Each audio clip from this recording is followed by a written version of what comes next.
Well then, this teaser is a bit more clear, isn't it? Hello everyone and welcome back to the Great Book of Grudges. My name is Nathan and we're back with another Total War Saga Troy video. A third teaser has just dropped and Creative Assembly gave us access a little bit early so we could decode it. And this one's a tad more clear as it clearly represents Cerberus, the multi-headed doggo who is the favoured hound of Hades and guards the gates to the underworld. This is easy enough to decode with just pretty much looking at the poem. Century eternal, naught gets past me, in darkness infernal, what am I? And that's clearly Cerberus. Again, very interesting, and we're gonna have to start looking at the screenshots too, because again, they're showcasing stuff which does not feature in Total War Saga Troy. It's more myth behind the legend type of stuff, but this is looking very much like mythology. So let's just analyze the screenshots, as there is a lot to discuss. The first clip we have is a bunch of soldiers arriving to the scene. They're looking into what could be assumed to be a cave, which could be lit up, this could be a volcano or whatever, you know? But if you've gone back through the trailer, you will notice that this area just pulsates. The light pulsates a lot as if there's something inside living there or resonating. Of course, we know that this is the gate to the underworld in Greek mythology, but again, why would they be showing this if we weren't going to have some sort of mythology DLC, which a lot of people seem to be against?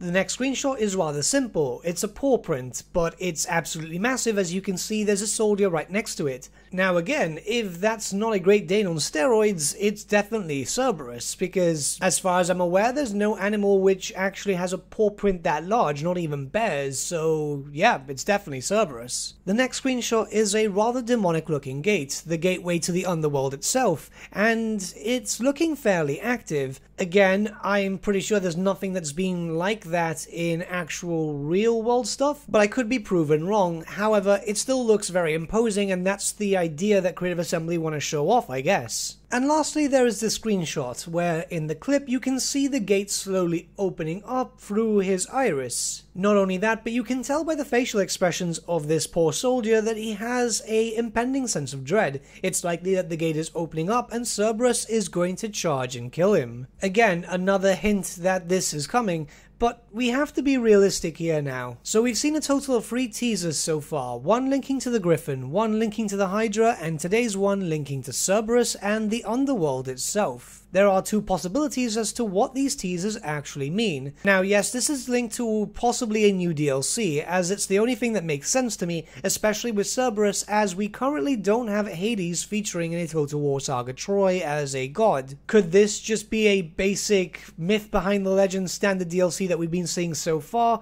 where we're only going to get the basic pseudo, proto, whatever you want to call it, style of historical gameplay meets Warhammer? It's not completely out of the question, but I fail to see how a Griffin, a Hydra, and a Cerberus, well, what do we call Cerberus? A demon dog? Either way, I fail to see how this could be done in a myth behind the legend approach. It's still very entirely possible, as Creative Assembly have done fake outs before, but I very much doubt it. The second possible route is of course a mythological style DLC, which, if I can be completely honest, might be the only thing that can actually save Troy. Troy will likely be coming to Steam and other platforms very soon, and, well, yeah, it's not going to do well. Believe me, I'll be very honest in saying that I like Troy. I think it's got a lot of great mechanics and so on, but a 1-year exclusivity deal can very much hurt a product. People are also not too keen in the pseudo-Warhammer sense because it's trying to be both a historical and a fantasy game at the same time. Adding mythological units might save Troy, but it can't go full Warhammer, and it won't, because I doubt that they're going to start adding in magic and so on. The best thing they can do here is introduce the units as they've already been, like for example the Cyclops, the Minotaur and so on. They are already quite powerful.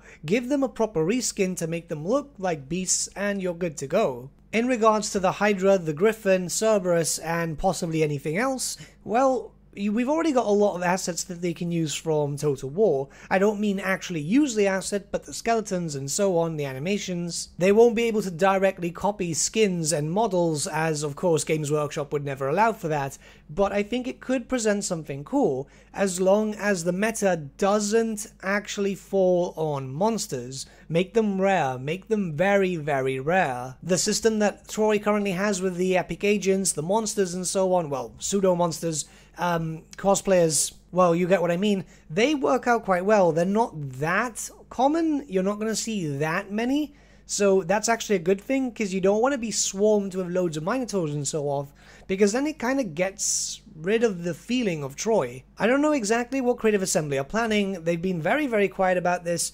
We're going to have to wait and see. I have some hype, and I want this to be mythological stuff, but I also do have some concerns. It can't be another Warhammer, because we already have Warhammer. This needs to be its own thing, and the Sophia team from Creative Assembly deserve a chance to shine in their own merit. If you haven't played Troy before, believe me when I'm saying, Troy actually has a really good amount of new mechanics, stuff that should really be in new historical games in the future. They've done a lot well, it's just, I think the Epic release just kind of got them, yeah, you know. But I'm still hopeful, and we'll have to wait and see. But what do you guys think? Let me know your thoughts in the comments below, and let's start a bit of a discussion.